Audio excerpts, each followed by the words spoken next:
안녕하세요. 염정입니다. 오늘 빅히트에 대해서 이야기를 할 건데 빅히트에 대한 목표가 상향 리포트가 오늘 많이 나왔습니다. 증권사들마다 주말에 있었던 빅히트의 메가딜에 대한 뉴스를 가지고 리포트를 발표하면서 목표가 상향 조정을 했습니다. 그 중에 한 증권사는 목표가를 50만 원까지 보겠다라고 발표를 했고요. 그리고 대부분은 한 30만 원 중반대를 목표가로 잡았는데 오늘 주가 24만 8천 원에 장 마감했고요. 장중 9%까지 상승하다가 상승분 반납했습니다. 24만 8천 원까지 종가 마무리했는데 빅히트 주가를 보게 되면은 빅히트가 상장일 사실 작년 15일 날 화려하게 상장은 했지만 상장 첫 한 9시부터 해서 가격이 줄줄줄 흘러내렸습니다. 35만 1,000원까지 찍고 사실 따상을 가지 못한 상태에서 주가가 쭉 빠지면서 그 후로 주가는 하염없이 떨어졌고요.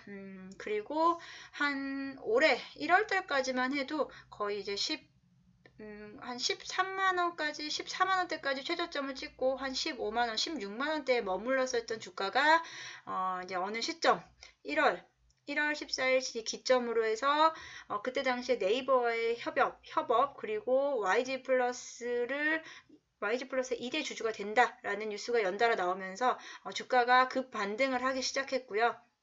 그때 이제 외국인들의 매수세가 기관까지 외국인들의 매수세가 몰렸던 시점입니다. 그리고 이제 일부 이제 외국인들의 차익 실현 매물들이 나오면서 주가는 다시 조정을 받았고요.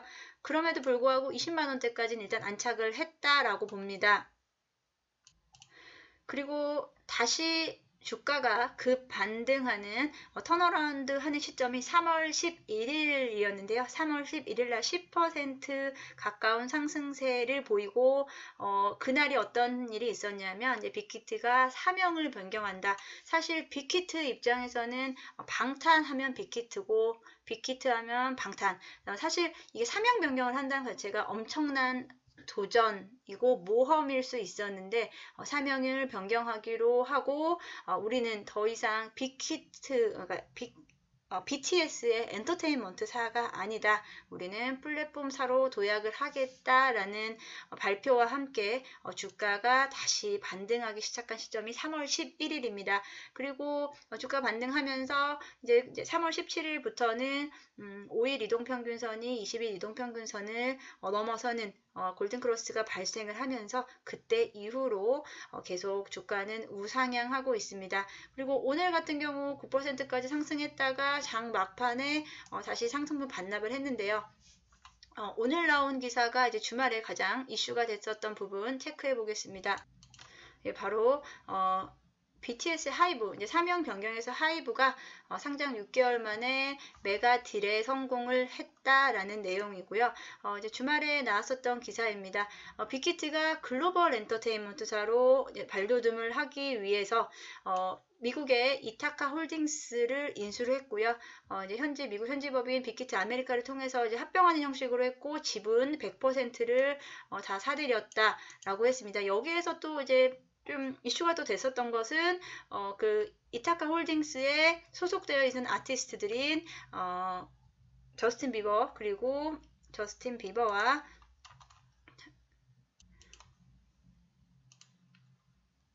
저스틴 비버와 아리아나 그란데 등이 주주로 지금 참여를 했습니다. 3자 배정 유상 증자를 했는데요. 저스틴 비버 그리고 아리아나 그란데 그리고 BTS까지 이 빅히트의 주주가 됐다라는 이야기가 좀 이슈가 됐습니다. 오늘 여러 증권사들 리포트 나왔었는데 저와 의견이 가장 일치했었던 리포트를 좀 가지고 왔고요.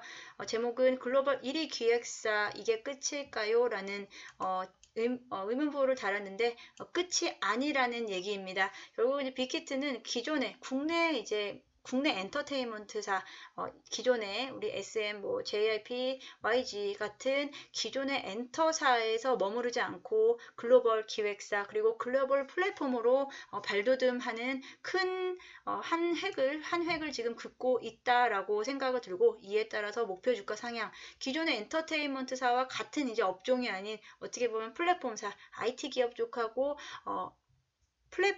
플랫폼사와 업종을 같이 하는 엔터테인먼트사가 됐다고 볼 수 있는데요. 이제 이타카 홀딩스로 인수함으로써 이제 글로벌 1위 기획사로 이제 정말 명실공히 인정을 받을 수 있었고, 이 뒷 배경에는 BTS가 작년에 이제 빌보드 1위라든지 미국 내에서 미국 내에서 BTS의 입지를 통해서 그것을 발판으로 빅히트가 이러한 좀 과감한 행보를 보일 수 있고, 워낙에 이제 인지도가 쌓였기 때문에 가능한 거다라고 볼 수 있겠는데요. 사실 이제 빅히트의 가장 큰 고민이었었죠. 상장 시점에 고평가 논란에 휩싸였던 가장 큰 우리 고민은 빅히트는 BTS 빼면은 사실 남지 않는다라는 이야기였었잖아요. 빅히트가 사실 BTS가 군대를 가거나 이제 BTS가 이제 활동을 좀 접게 된다면 빅히트는 무엇으로 먹고 살 것인가 라는 게 가장 큰 고민에 주가가 흘러내릴 수밖에 없었던 가장 큰 이유였는데, 사실은 큰 계획이 있었다라고 볼 수 있고요.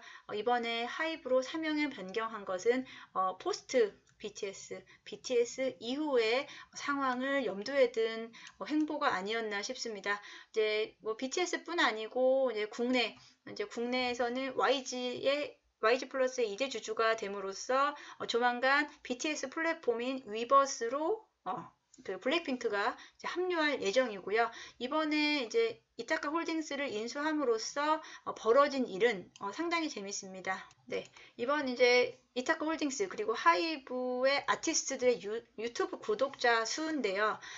지금 BTS가 사실 1위 아닙니다. BTS는 3위입니다. BTS 구독자 수 3위고요. 5,300만 명이고요. 그리고 2위는 국내에서 블랙핑크입니다. 이제 블랙핑크는 YG에서 BTS 위버스로 편입될 거기 때문에 같은 한 편입니다. 그리고 이번에 이타카 홀딩스의 저스틴 비버가 1위고요. 그리고 아리아나 그란데가 4위입니다. 이렇게 하면은 1위에서부터 4위까지를 모두 빅히트가 보유하고 있다라고 볼 수 있고, 이 외에도 이 SG 프로젝트가 이타카 홀딩스에 소속된 레이블인데요. 이제 거의 1위에서부터 이제 4위까지를 다 독점하고 있다라고 할 수 있을 정도로 이제 막강한 파워를 가지고 있습니다. 여기에 이 아티스트들을 BTS의 플랫폼인 이 위버스라는 플랫폼에 다 입점을 시키면 그 위버스에서 발생하는 그 수익은 정말 막대하다라고 이야기를 할 수 있고요. 일단 빅히트의 부문별 매출 비중을 한번 좀 확인을 해볼게요. 일단은 앨범이 가장 많고요. MD 라이센스, 컨텐츠 등이 있는데, 사실 이 공연 부분이 지금 0이죠, 0. 공연은 코로나로 인해서 작년도 같은 경우는 오프라인 공연이 오프라인 공연 자체를 할 수 없었기 때문에 공연 수입이 0으로 잡혔는데, 2021년 하반기 그리고 2022년부터는 이 공연 수입 BTS, 저스틴 비버, 블랙핑크, 아리아나 그란데까지 해서 연합 그 공연이라든지 글로벌 투어라든지 이런 부분에서 공연에 대한 매출액이 엄청나게 늘어날 것이라고 예상되기 때문에 동사의 매출은 지속적으로 지금이 어떻게 보면 최저다라고 봐도 무방할 정도라고 생각이 들고요. 빅히트의 이제 지역별 매출 비중에서 이제 재밌는 것은 지역별 매출 비중에 국내 있고 아시아, 북미 있는데, 여기에 아시아보다 더 높은 수입이 온라인이에요. 온라인 매출 비중이 27%다. 거의 이제 국내 비중 2위인데 국내 비중과 거의 맞먹을 정도로 온라인의 비중이 높다라고 하는데, 이 온라인에는 유튜브 수익도 있겠고요. 그리고 빅히트가 가지고 있는 위버스라는 플랫폼에 대한 수익들도 포함되어 있다고 이제 생각이 듭니다.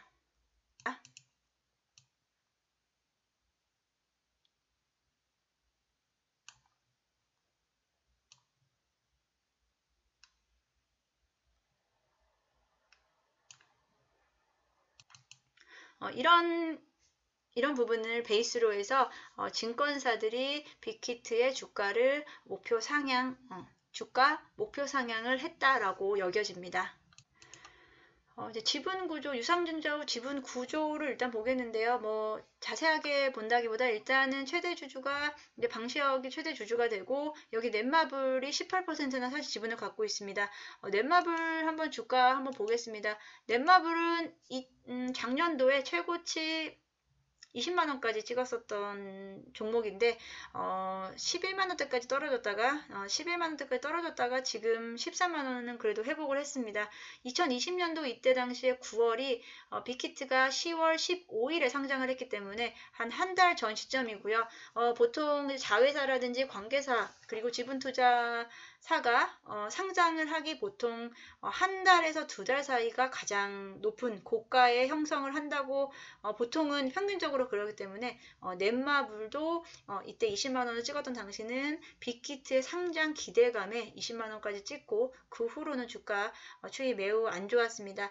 최근 들어서 이제 빅히트의 뭐 사명 변경 여러 가지 이제 호재들로 인해서 다시 주가는 조금씩 회복을 하고 있는 모습인데요. 사실 지분율로 봤을 때는 조금 더 상승을 할 여력이 있다고 또 생각이 듭니다. 네, 이제 여기서 이제 마지막으로 말씀드릴 부분이 이제 빅히트가 BTS가 아닌 그리고 이런 아티스트들의 힘으로만이 아닌 또 다른 사업으로 지금 그 부분에 가장 중점을 두고 있다라고 보고 있는데 빅히트는 플랫폼입니다.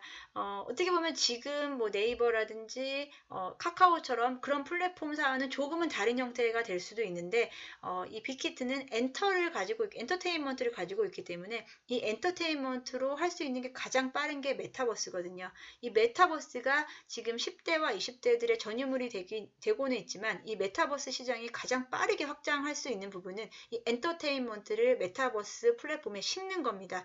이제 빅히트는 위버스라는 메타버스 플랫폼을 지금 이제 시작이에요. 이제 구축을 해놨고요. 여기에 BTS, 블랙핑크, 뭐 글로벌 아티스트까지 다 여기에 하나하나씩 다 참여를 시키게 되면은 정말 강력한 플랫폼이 될 거다. 이 메타버스 플랫폼으로 성장을 할 수 있을 거다라는 게 어떻게 보면은 이 빅히트가 가장 그리고 있는 가장 큰 그림이다라고 생각이 들고요.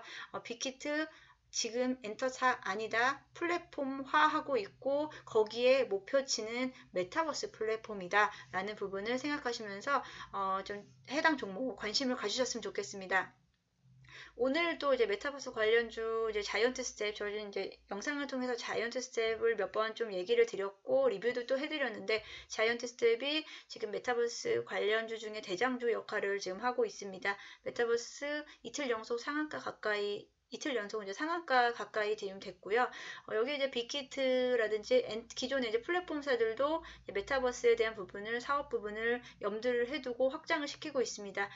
제가 볼 때는 이제 빅히트도 결국은 메타버스 플랫폼으로 가겠다라는 게 가장 오늘 말하고 싶었던 핵심인 것 같고요.